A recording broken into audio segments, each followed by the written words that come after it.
ವೀಕ್ಷಕರೇ, ನಿಮಗೆಲ್ಲರಿಗೂ ನನ್ನ ಯೂಟ್ಯೂಬ್ ಚಾನಲ್ಗೆ ಸ್ವಾಗತ. ನಿನ್ನೆ ಕಾರಣಾಂತರಗಳಿಂದ ನನಗೆ ವಿಡಿಯೋ ಅಪ್ಲೋಡ್ ಮಾಡಲು ಲೇಟ್ ಆಗಿತ್ತು. ಆದರೂ ನನ್ನ ಕಥೆಗಳನ್ನು ಹೇಳಲು ಕಾದು ಕುಳಿತಿರುವ ನಿಮ್ಮ ಅಭಿಮಾನಕ್ಕೆ ಧನ್ಯವಾದಗಳು. ಸಮನ್ವಿ ಸಮರ್ಥ ಭಾವನಾತ್ಮಕ ಕಥೆ ಭಾಗ 9. ಅರಬ್ಬಿ ಸಮುದ್ರನೇ ಇಲ್ಲಿ ಬರೋ ಹಾಗೆ ಕಾಣಿಸ್ತಾ ಇದೆಯಲ್ಲ, ನಾನೀಗ ಹೇಗೆ ಹೋಗೋದು? ಅವನ ಗಮನ ಅವಳ ಹನಿಗೂಡಿದ ಕಣ್ಣುಗಳು ಮತ್ತು ಅದರುತ್ತಿರುವ ತುಟಿಗಳತ್ತ ಹರಿಯಿತು. ಇದು ನನ್ನ ನೆನಪಿಗಾಗಿ ಚುಂಬಿಸಿ ಅವನಲ್ಲಿಂದ ಹೊರಟ. ಇಲ್ಲಿಯವರೆಗೆ ತನ್ನ ತಂದೆಯ ಕೊನೆಯ ಆಸೆಯಾಗಿದ್ದ ಅವರು ಮಾಡಿದ ಸಾಲ ತೀರಿಸಿ ಬೆಂಗಳೂರಿನ ತನ್ನ ಊರಿಗೆ ಸಮರ್ಥ್ನೊಂದಿಗೆ ಹೊರಡುತ್ತಾಳೆ ಸಮನ್ವಿ. ಅವರು ಬೇಕಲ ಫೋರ್ಟಿಗೆ ಹೋಗುತ್ತಾರೆ. ಮುಂದುವರಿದ ಭಾಗ. ಸಮರ್ಥ್ನ ಫೋನ್ ಪೂರ್ತಿ ಒದ್ದೆ ಆಗಿದ್ದರಿಂದ ಸೂರ್ಯಾಸ್ತಮಾನದ ಫೋಟೋ ತೆಗೆಯುವ ಆಸೆ ಹಾಗೆ ಉಳಿಯಿತು. ಸಮರ್ಥ್ ಅಂಗಾತವಾಗಿ ಮರಳಲ್ಲಿ ಮಲಗಿಬಿಟ್ಟಿದ್ದ. ಅವನಿಗೆ ಅಲ್ಲಿಂದ ಎದ್ದು ಹೊರಡುವ ಮನಸ್ಸಿಲ್ಲ. ಹಾಂಗ್ ಮರಳಲ್ಲಿ ಮಲ್ಕೊಂಡ್ಬಿಟ್ಟಿದ್ದೀರಲ್ಲ, ಮೈಗೆ ಅಂಟ್ಕೊಂಡಿರೋ ಮರಳು ತೆಗೆಯೋಕೆ ಕಷ್ಟ ಆಗುತ್ತೆ. ಇನ್ನು ತಲೆಗೆ ಅಂಟ್ಕೊಂಡಿರೋದು ಹೇಗೆ ತೆಗೆಯೋದು? ಸಮರ್ಥ್ ಮಲಗಿದವನು ಎದ್ದು ಪಕ್ಕದಲ್ಲಿದ್ದ ಅವಳ ತಲೆಗೆ ಮರಳು ಸುರಿದು ಬಿಟ್ಟ. ಹೀಗೆ ಎಂದು ಹೇಳುತ್ತಾ. ಅವಳಿಗೆ ದಪ್ಪವಾದ ಒತ್ತು ಕೂದಲಿತ್ತು. ಅವನು ಸುರಿದ ಮರಳು ತೆಗೆಯಲು ತುಂಬ ಕಷ್ಟ. ಸಿಟ್ಟಿನಿಂದ ಸಮನ್ವಿಯು ಅವನ ತಲೆ ಮೇಲೆ ಒಂದು ಬೊಗಸೆ ಮರಳು ಸುರಿದು ಬಿಟ್ಟಳು. ನೀವು ನನ್ನ ಹಾಗೆ ಆಡೋಕೆ ಸ್ಟಾರ್ಟ್ ಮಾಡಿದ್ದೀರಾ? ಸಮನ್ವಿ ಈಗ ನಕ್ಕಳು. ಸಹವಾಸ ದೋಷ. ಆ ನಗು ಸಮರ್ಥ್ನ ಮುಖದಲ್ಲೂ ಪಸರಿಸಿತು. ಸಮನ್ವಿ ತನ್ನ ತಲೆಯ ಮೇಲಿದ್ದ ಮರಳನ್ನು ತೆಗೆಯುತ್ತಿದ್ದಳು. ಸಮರ್ಥ್ಗೆ ಅಲ್ಲಿಂದ ಹೊರಡಲು ಮನಸ್ಸಿಲ್ಲ. ಹಾಯಾಗಿದೆ, ನಾನಿವತ್ತು ಇಲ್ಲೇ ಮಲ್ಕೋತೀನಿ. ಬನ್ನಿ ಹೋಗೋಣ, ಇನ್ನಿಲ್ಲಿ ಇರೋ ಹಾಗಿಲ್ಲ. ಅಲ್ಲಿಂದ ಹೊರಡಲು ಅವನನ್ನು ಬಲವಂತಪಡಿಸುತ್ತಿದ್ದಳು ಸಮನ್ವಿ. ಆದರೆ ಸಮರ್ಥ್ ಹೊರಡುತ್ತಲೇ ಇರಲಿಲ್ಲ. ಅವನನ್ನು ಇಲ್ಲಿಂದ ಹೊರಡಿಸಲೋಸ್ಕರ ಸಮನ್ವಿ ಕೈ ಚಾಚಿದಳು. ಬನ್ನಿ, ಎದ್ದೇಳಿ ಮೇಲೆ. ಅವನು ಅವಳನ್ನು ಹಿಂದೆ ಕೆಳೆದುಕೊಂಡು ಬಿಟ್ಟಿದ್ದ. ಸಮನ್ವಿಗೆ ಇದು ಅನಿರೀಕ್ಷಿತವಾಗಿ. ಅವಳು ಅವನ ಮೇಲೆ ಬಿದ್ದು ಬಿಟ್ಟಳು. ಸಮರ್ಥ್, ನಿಮ್ಮಂಗೆ ನನಗೂ ಯಾವ ಸಾಲನೂ ಉಳಿಸಿಕೊಳ್ಳೋ ಆಸೆ ಇಲ್ಲ. ಈ ಸಾಲ ಅಂತೂ ಸಾಧ್ಯನೇ ಇಲ್ಲ. ಅವನ ಕಣ್ಣುಗಳಲ್ಲಿ ತುಂಟತನವಿತ್ತು. ತುಂಟ ಕಣ್ಣುಗಳು ನಗುತ್ತಿದ್ದವು. ಅತಿ ಸಮೀಪದಲ್ಲಿರುವ ಅವನ ಕಣ್ಣುಗಳನ್ನು ಎದುರಿಸಲಾಗಲಿಲ್ಲ ಸಮನ್ವಿಗೆ. ದೇಹದಲ್ಲಿರುವ ರಕ್ತವೆಲ್ಲ ಮುಖಕ್ಕೆ ಬಂದಂತಾಯಿತು ಅವಳಿಗೆ. ಅವಳ ಕಣ್ಣುಗಳು ತಗ್ಗಿದವು. ಲಜ್ಜೆ ಆವರಿಸಿತ್ತು ಅವಳ ಮುಖದಲ್ಲಿ. ನಾನು ಮಾಡಿದಂಗೆ ನೀವು ಮಾಡ್ತೀರಿ ಅಂದರೆ ನಾನು ಯಾಕೆ ಸುಮ್ಮನಿರಲಿ? ನಾನು ಬೇಕು ಅಂತ ಮಾಡಿದ್ದಲ್ಲ, ಕಣ್ತಗ್ಗಿಸಿ ಹೇಳಿದಳು ಸಮನ್ವಿ. ನನಗೆ ಮಾಡಬೇಕು ಅನ್ನಿಸ್ತು, ಅದಕ್ಕೆ ಮಾಡಿದೆ. ಸಮನ್ವಿ ಅದಕ್ಕೆ ಉತ್ತರಿಸಲಿಲ್ಲ. ಸಮರ್ಥ್ನಿಂದ ಬಿಡಿಸಿಕೊಂಡು ದೂರ ಸರಿದಳು. ನನ್ನ ತಲೆ ಮೇಲಿರುವ ಮರಳು ನೀವೇ ತೆಗೆದುಕೊಡ್ಬೇಕು, ಅದೇ ಪನಿಷ್ಮೆಂಟ್ ನಿಮಗೆ ಎಂದಳು ಸಮನ್ವಿ.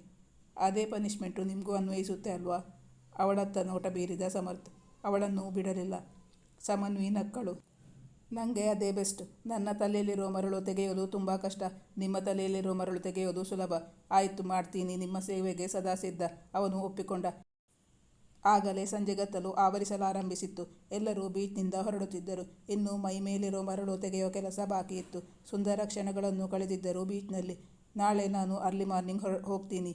ಅರ್ಲಿ ಮಾರ್ನಿಂಗ್ ಆದರೆ ಟ್ರಾಫಿಕ್ ಜಾಸ್ತಿ ಇರಲ್ಲ, ಡ್ರೈವಿಂಗ್ ಈಸಿಯಾಗುತ್ತೆ. ತುಂಬ ಕೆಲಸ ಪೆಂಡಿಂಗ್ ಇದೆ. ಮಧ್ಯಾಹ್ನದ ಮೇಲೆ ಕೆಲಸ ಮಾಡ್ಬೋದು ಎಂದು ಹೇಳಿದ ಸಮರ್ಥ್. ತನ್ನಿಂದಾಗಿ ಸಮರ್ಥ್ಗೆ ತೊಂದರೆ ಆಯಿತು ಎಂಬ ಭಾವನೆಯಿಂದ ಹೇಳಿದಳು ಸಮನ್ವಿ. ಸಾರಿ. ಸಮರ್ಥ್ ಅವಳಿಗೆ ಉತ್ತರಿಸಿದ. ತುಂಬ ದಿನ ಆಯಿತು. ಬರೀ ಕೆಲಸ ಕೆಲಸ ಅಂತ ಇದ್ದೆ. ನನಗೊಂದು ಚೇಂಜ್ ಆಯಿತು. ತುಂಬ ಖುಷಿಯಾಯಿತು. ಇವತ್ತಂತೂ ನಾನು ನನ್ನ ಜೀವನದಲ್ಲಿ ಮರೆಯೋಕೆ ಆಗದೇ ಇರುವಂಥ ದಿನ. ನೀವು ಯಾಕೆ ನನ್ನ ಹತ್ರ ಸಾರಿ ಕೇಳ್ತೀರಾ? ಆ್ಯಕ್ಚುಲಿ ನಾನು ನಿಮಗೆ ಥ್ಯಾಂಕ್ಸ್ ಹೇಳಬೇಕು. ನಿಮ್ಮನ್ನು ಭೇಟಿಯಾಗಿ ಇವತ್ತಿಗೆ 5ನೇ ದಿನ. ಆದರೆ ಎಷ್ಟೋ ವರ್ಷದಿಂದ ನಾವು ಚಿರಪರಿಚಿತರು ಅನಿಸುತ್ತೆ. ನಿಮ್ಮನ್ನು ಮೊದಲ ದಿನ ಭೇಟಿಯಾದಾಗ ನೀವಿನ್ನು ಸ್ಕೂಲ್ಗೆ ಹೋಗೋ ಚಿಕ್ಕ ಹುಡುಗಿ ಅಂದ್ಕೊಂಡಿದ್ದೆ. ನೀವು ಇಷ್ಟು ಚಿಕ್ಕ ಏಜ್ಗೆ ನಿಮ್ಮ ಫ್ಯಾಮಿಲಿ ಪೂರ್ತಿ ಜವಾಬ್ದಾರಿ ಹೊತ್ಕೊಂಡು ಇದ್ದೀರಿ ಅಂತ ಗೊತ್ತಾದಾಗ ನನಗೆ ನಿಮ್ಮ ಮೇಲಿರೋ ಗೌರವ ಇನ್ನೂ ಜಾಸ್ತಿ ಆಯಿತು. ಮಾತಾಡುತ್ತಾ ಬೇಕಲಕೋಟೆಯಿಂದ ಅವರ ಮನೆಗೆ ತಲುಪಿದರು. ಸುಮಿತ್ರಮ್ಮನವರು ಸಮರ್ಥ್ಗೆ ಒಂದು ಕವರ್ ತಂದಿದ್ದರು. ಸಮರ್ಥ್ ಅವರಲ್ಲಿ ಕೇಳಿದ, ಏನಾಂಟಿ ಇದು? ಅದು ಒಂದು ಬಾಟಲ್ ಮಾವಿನ ಬಿಡಿ ಉಪ್ಪಿನಕಾಯಿ. ನಿಮ್ಮ ಕಡೆ ಈ ಥರ ಉಪ್ಪಿನಕಾಯಿ ಸಿಗಲ್ಲ. ಹೌದು ಆಂಟಿ, ಇದು ತುಂಬ ಚೆನ್ನಾಗಿದೆ. Thanks aunty. ಅವರಿಗೆ ಧನ್ಯವಾದಗಳನ್ನು ಅರ್ಪಿಸಿದ. ಮರುದಿನ ಬೆಳಗಿನ 4 ಗಂಟೆಗೆ ಸಮರ್ಥ್ ಬೆಂಗಳೂರಿಗೆ ಹೊರಟಿದ್ದ. ಅವನು ಹೊರಡುವಾಗ ನಾನಿನ್ನು ಹೊರಡ್ತೀನಿ ಎಂದ. ಸಮನ್ವಿಗೆ ಅವನು ಹೊರಡ್ತೀನಿ ಎಂದಿದ್ದು ಇಷ್ಟವಾಗಿರಲಿಲ್ಲ. ಹೊರಡ್ತೀನಿ ಅನ್ಬೇಡಿ, ಹೋಗಿ ಬರ್ತೀನಿ ಅನ್ಬೇಕು, ಇಲ್ಲ ಬರ್ತೀನಿ ಅನ್ಬೇಕು. ಆಯಿತು, ಅದರಲ್ಲೇನು ಡಿಫರೆನ್ಸ್ ಇದೆ? ಯಾವುದೋ ಒಂದು ಅಲ್ಲ, ಬರ್ತೀನಿ ಅನ್ನಿ. ಸಮನ್ವಿ ಅವಳು ಹೇಳಿದಂತೆ ಹೇಳಬೇಕೆಂದು ಹಠ ಹಿಡಿದಿದ್ದಳು. ನಿಮಗೆ ಬೇಸರ ಮಾಡಿ ಯಾಕೆ ಹೋಗೋದು? ಆಯಿತು, ಹಾಗೆ ಹೇಳ್ತೀನಿ, ಬರ್ತೀನಿ. ತುಂಬ ಹಠಮಾರಿ ನೀವು. ಸಮನ್ವಿ ಮುಂದೆ ಮಾತಾಡಲಿಲ್ಲ. ಅವಳ ಕಣ್ಣುಗಳು ಆಗಲೇ ತುಂಬಲಾರಂಭಿಸಿದ್ದವು. ಅವಳ ಮುಖ ಬಾಡಿತ್ತು. ಅವನಿಗೆ ಅದು ಕಾಣದಿರಲಿ ಎಂದು ಮುಖ ತಿರುಗಿಸಿಕೊಂಡಳು. ಆದರೆ ಅವನಾಗಲೇ ಅದನ್ನು ಕಂಡಿದ್ದ. ಸಮರ್ಥ್ ತನ್ನ ತೋರು ಬೆರಳಿಂದ ಅವಳ ಗಲ್ಲವನ್ನು ಮೇಲಕ್ಕೆತ್ತಿದ. ಅವಳ ಕಣ್ಣುಗಳೊಳಗೆ ಕಣ್ಣಿಟ್ಟು ನೋಡಿದ. ಸಮರ್ಥ್ ಪರಿಸ್ಥಿತಿಯನ್ನು ತಿಳಿಗೊಳಿಸಲೋಸ್ಕರ ಅವಳ ಕಾಲೆಳೆದ. ಅರಬ್ಬಿ ಸಮುದ್ರನೇ ಇಲ್ಲಿ ಬರೋ ಹಾಗೆ ಕಾಣಿಸ್ತಾ ಇದೆಯಲ್ಲ, ನಾನೀಗ ಹೇಗೆ ಹೋಗೋದು? ಅವಳ ಮುಖದಲ್ಲಿ ನಗು ಅರಳಲಿಲ್ಲ. ಅವಳನ್ನು ಭೇಟಿಯಾದ ದಿನದಿಂದ ಇಂದಿನವರೆಗೂ ಇಬ್ಬರು ಒಂದೇ ಮನೆಯಲ್ಲಿ ವಾಸವಾಗಿದ್ದರು. ಅವಳು ಡ್ರೈವರ್ ಜೊತೆಗೆ ಊರಿಗೆ ಬರಬೇಕಾಗಿತ್ತು. ಆದರೆ ಅದರ ಬದಲು ಸಮರ್ಥ್ ಅವಳನ್ನು ಬಿಡಲು ಬಂದಿದ್ದ. ಪ್ಲೀಸ್, ನನ್ನ ಅಳ್ತಾ ಕಳಿಸ್ಬೇಡಿ, ನನಗೂ ಬೇಜಾರಾಗುತ್ತೆ. ಸಮನ್ವಿಗೆ ನೆನಪಾಯಿತು. ಇಲ್ಲದಿದ್ದಲ್ಲಿ ಅವನಿಗೆ ಊಟಕ್ಕೆ ಕಷ್ಟವಾಗುತ್ತದೆ ಎಂಬರ್ಥದಲ್ಲಿ ಕೇಳಿದ್ದಳು. ಅಡಿಗೆಯವಳು ಬರ್ತಾಳಂತ? ಅವನು ರೇಗಿಸಿದ. ಇಲ್ಲಾಂದರೆ ನೀವೇ ಬರ್ತೀರಾ ನನ್ನ ಜೊತೆ? ಮತ್ತೆ ಸೀರಿಯಸ್ ಆಗಿ ಹೇಳಿದ. ಹೇಳ್ತೀನಿ ಕೇಳಿ, ನಿಮ್ಮ ಕೆಲಸಕ್ಕೆ ರಿಸೈನ್ ಮಾಡಿಬಿಡಿ. ಬ್ಯಾಂಗ್ಳೂರಿಗೆ ಬನ್ನಿ, ನಿಮಗೆ ಒಳ್ಳೆ ಕೆಲಸ ಕೊಡಿಸ್ತೀನಿ. ಯೋಚನೆ ಮಾಡಿ ಹೇಳ್ತೀನಿ.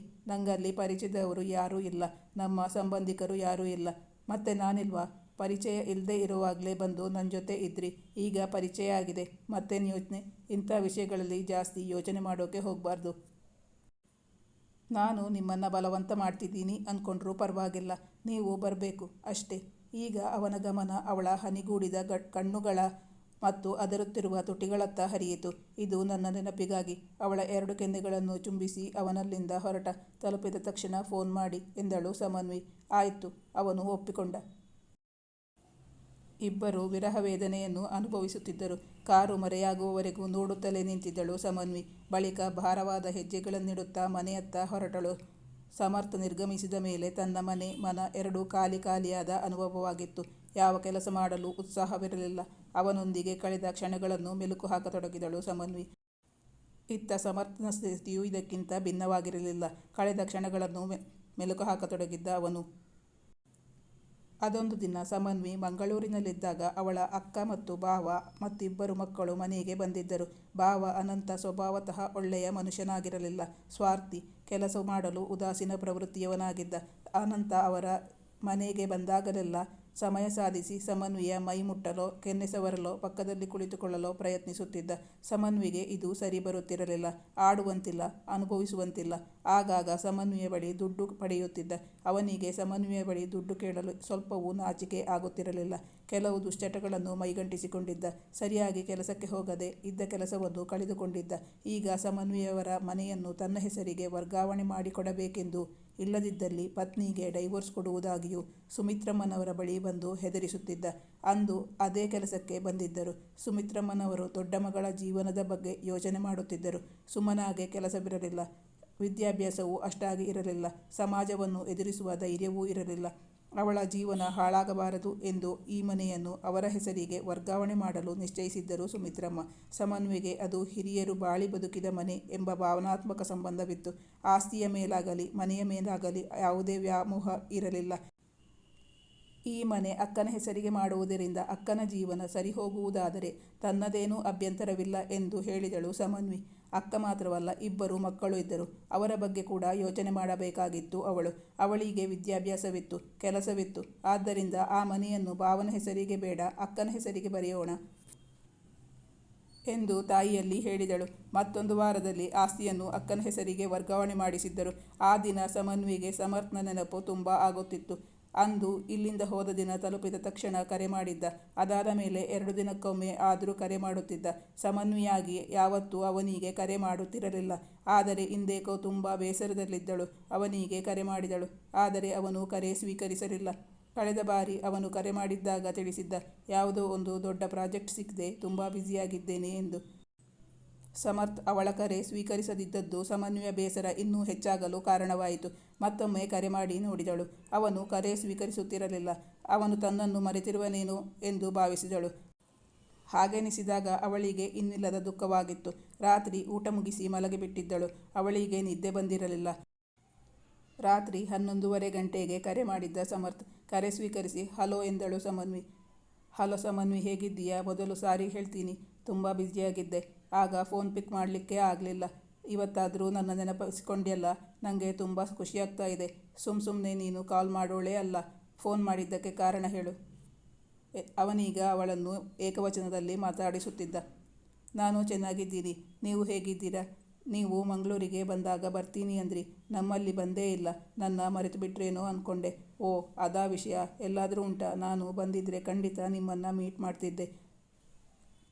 ನನಗೆ ಮೊನ್ನೆ ಮದುವೆಗೆ ಬರೋಕ್ಕೆ ಆಗಲಿಲ್ಲ. ನೀನು ನಮ್ಮನೆಗೆ ಬಂದ ಮುಹೂರ್ತ ಚೆನ್ನಾಗಿತ್ತು ಅನಿಸುತ್ತೆ. ತುಂಬ ಆರ್ಡರ್ಸ್ ಬರ್ತಾ ಇದೆ, ಎಂಪ್ಲಾಯೀಸ್ ಶಾರ್ಟೇಜ್ ಆಗ್ತಾ ಇದೆ. ನೀನು ನನ್ನ ಕಂಪನಿಗೆ ಜಾಯಿನ್ ಆದರೆ ಅದೇ ಒಳ್ಳೆಯದು ಅನಿಸ್ತು. ಸಮನ್ವಿ ಉತ್ತರಿಸಿದಳು. ನಿಮ್ಮ ಅಭಿಮಾನಕ್ಕೆ ಧನ್ಯವಾದಗಳು. ಮತ್ತೆ ನೀವು ಆ ಚೆಕ್ ಎನ್ಕ್ಯಾಶ್ ಮಾಡೇ ಇಲ್ಲ. ಅವನೀಗ ಅವಳನ್ನು ಏಕವಚನದಲ್ಲಿ ಕರೆಯತೊಡಗಿದ. ಅವಳು ಅವನ ಬಳಿ ಏನೋ ಹೇಳಲೆಂದೇ ಕರೆ ಮಾಡಿದ್ದಾಳೆ ಎಂಬುದು ಅವನಿಗೆ ಅರ್ಥವಾಗಿತ್ತು. ಆದರೆ ಏಕೋ ಸಂಕೋಚ ಪಡುತ್ತಿದ್ದಾಳೆ. ನಾನು ಈ ಕಂಪನಿಗೆ ಸೇರಬೇಕಾದರೆ ಬಾಂಡ್ ಬರೆದು ಕೊಟ್ಟಿದ್ದೀನಿ. ರೂಲ್ಸ್ ಪ್ರಕಾರ 3 ತಿಂಗಳ ಮೊದಲು ತಿಳಿಸಬೇಕು. ಅಲ್ಲದೆ ಅಮ್ಮನ ಹೆಲ್ತ್ ಕಂಡೀಷನ್ ಕೂಡ ಅಷ್ಟು ಸರಿಯಾಗಿಲ್ಲ. ಇಲ್ಲಿಂದಾದರೆ ಮನೆಗೆ ಹತ್ತಿರ ಆಗುತ್ತೆ. ಸದ್ಯಕ್ಕೆ ಆಗಲ್ಲ ಅನಿಸುತ್ತೆ. ಮನಸ್ಸಿದ್ರೆ ಮಾರ್ಗ ಇದೆ. ನೀನು ಮನಸ್ಸೇ ಮಾಡ್ತಿಲ್ಲ ಸಮನ್ವಿ. ನೀನು ಎಸ್ ಅಂದರೆ ಸಾಕು, ಮುಂದಿನ ಕೆಲಸ ನಾನು ಮಾಡ್ತೀನಿ. ಅವಳು ಮನಸ್ಸಿನಲ್ಲಿ ಅಂದುಕೊಂಡಳು. ತಾನು ಬೆಂಗಳೂರಿಗೆ ಹೋಗಿ ನೆಲೆಸಿದರೆ ಅದೇ ಉತ್ತಮ. ತನಗೆ ಭಾವನ ಕಾಟ ಇರುವುದಿಲ್ಲ. ಮಾನಸಿಕವಾಗಿ ನೆಮ್ಮದಿಯಿಂದಿರಬಹುದು. ಆದರೆ ಅವಳ ತಾಯಿ ಬರಲು ಸಮ್ಮತಿಸಬೇಕಲ್ಲ. ಸುಮಿತ್ರಮ್ಮನವರು ನಾನು ಈ ಮನೆಯಲ್ಲಿ ಬದುಕುವುದು, ಸಾಯುವುದಾದರೂ ಇಲ್ಲೇ ಎಂದು ಹೇಳುತ್ತಿದ್ದರು. ಅಲ್ಲದೆ ತಾಯಿಯ ಮನಸ್ಸನ್ನು ನೋಯಿಸಲು ಅವಳಿಗೆ ಇಷ್ಟವಿರಲಿಲ್ಲ. ಅವರೊಬ್ಬರನ್ನೇ ಇಲ್ಲಿ ಬಿಟ್ಟು ಅವಳು ಬೆಂಗಳೂರಿಗೆ ಹೋಗಿ ನೆಲೆಸಲು ಸಾಧ್ಯವಿರಲಿಲ್ಲ. ಇಂದೇಕೋ ಸಮನ್ವಿಗೆ ಸಮರ್ಥನ ನೆನಪು ತುಂಬ ಕಾಡುತ್ತಿತ್ತು. ಅವಳ ಭಾವ ಇಂದು ಅವಳಿಗೆ ಫೋನ್ ಕರೆ ಮಾಡಿದ್ದರು. ಅದೇ ಕಾರಣವಿರಬಹುದೇನೋ. ಇಂದು ಅವಳ ಭಾವ ಕರೆ ಮಾಡಿ ಅಸಭ್ಯವಾಗಿ ಮಾತಾಡಿದ್ದರು. ನನಗೆ ಸಹಕರಿಸಬೇಕು ಎಂದಿದ್ದರು. ಹಾಗಂದರೇನು ಅರ್ಥ? ಅವರು ಮಂಗಳೂರಿಗೆ ಬಂದು ಗಲಾಟೆ ಮಾಡಿದರೆ ಏನು ಮಾಡುವುದು ಎಂದು ಯೋಚಿಸುತ್ತಿದ್ದಳು. ಅವಳಿಗೆ ತಾಯಿಯ ಬಳಿ ಇದನ್ನು ಹೇಳಿಕೊಳ್ಳುವಂತಿರಲಿಲ್ಲ. ಸಮರ್ಥ್ ಬಳಿಯೂ ಹೇಳಲು ಸಾಧ್ಯವಾಗಲಿಲ್ಲ. ಸಮನ್ವಿ ಮೌನವಾಗಿರುವುದನ್ನು ಕಂಡು ಸಮರ್ಥ್ ಕೇಳಿದ. ಯಾಕೆ ಮಾತಾಡ್ತಿಲ್ಲ? ಯಾಕೆ ಮೌನವಾಗಿಬಿಟ್ಟೆ? ಏನಾಯಿತು? ಏನಿಲ್ಲ. ಇವತ್ತೇಕೋ ನೀವು ತುಂಬ ಜ್ಞಾಪಕಕ್ಕೆ ಬಂದ್ರಿ. ನಿಮ್ಮ ಹತ್ರ ಮಾತಾಡಬೇಕು ಅನ್ನಿಸ್ತು, ಅದಕ್ಕೆ ಕರೆ ಮಾಡಿದ್ದು. ಸಾರಿ, ನಿಮಗೆ ತೊಂದರೆ ಕೊಟ್ಟೆ ಅನಿಸುತ್ತೆ. ತುಂಬ ಲೇಟ್ ಆಯಿತು. ಇಡ್ಲಾ? Good night. ಅವಳೇನು ತುಂಬ ನೊಂದಿದ್ದಾಳೆ ಎಂಬುದು ಸಮರ್ಥ್ಗೆ ಅರ್ಥವಾಗಿತ್ತು. ಏನೋ ಹೇಳಬೇಕೆಂದಿದ್ದಾಳೆ, ಆದರೆ ಅವಳಿಗೆ ಹೇಳಲಾಗುತ್ತಿಲ್ಲ ಎಂಬುದನ್ನು ಅವನು ಅರ್ಥ ಮಾಡಿಕೊಂಡ. ಸಮರ್ಥ್ಗೂ ಕೆಲಸದ ಒತ್ತಡ ತುಂಬ ಇತ್ತು. ನನಗೇನು ತೊಂದರೆ ಆಗಿಲ್ಲ. ಇವತ್ತು ರಾತ್ರಿ ಆಯಿತು. ಬೇಡ ಅಂದರೆ ಬೇಡ ಬಿಡು. ನಾಳೆ ಡೇ ಟೈಮಲ್ಲಿ ಕಾಲ್ ಮಾಡ್ತೀನಿ. ನಾನು ಮಾಡಿಲ್ಲ ಅಂದರೆ ನೀನೇ ಲಂಚ್ ಬ್ರೇಕಲ್ಲಿ ಕಾಲ್ ಮಾಡು. ಮತ್ತೆ ಇವತ್ತು ಮಾಡಿದಂಗೆ ಮಾಡಲ್ಲ. ನಿನ್ನ ಕರೆ ಅಂತ ಗೊತ್ತಾದರೆ ಖಂಡಿತ ಪಿಕ್ ಮಾಡ್ತೀನಿ. Don't worry. Good night. ಸಮರ್ಥ್ನ ಜೊತೆ ಮಾತಾಡಿದ ಮೇಲೆ ಸಮನ್ವಿಗೆ ಎಷ್ಟೋ ಸಮಾಧಾನವಾಗಿತ್ತು. ಸಮರ್ಥ್ ಏನು ಹೇಳಿದ್ದ, ನಾಳೆ ಕರೆ ಮಾಡುವುದಾಗಿ. ಆದರೆ ಅವನಂದುಕೊಂಡಂತೆ ಮರುದಿನ ಕರೆ ಮಾಡಲಾಗಲಿಲ್ಲ. ಸಮನ್ವಿಯು ಅವನಿಗೆ ಕರೆ ಮಾಡಲಿಲ್ಲ. ದಿನಗಳು ಉರುಳುತ್ತಿದ್ದವು. ವೀಕ್ಷಕರೇ, ನಿಮಗೆ ಈ ಕತೆ ಇಷ್ಟವಾಗಿದ್ದಲ್ಲಿ ನಮ್ಮ ಚಾನಲನ್ನು ಸಬ್ಸ್ಕ್ರೈಬ್ ಮಾಡಿ ಸಪೋರ್ಟ್ ಮಾಡೋದನ್ನು ಮರಿಬೇಡಿ. ಮುಂದಿನ ಸಂಚಿಕೆಯಲ್ಲಿ ಭೇಟಿಯಾಗೋಣ. Thank you for watching.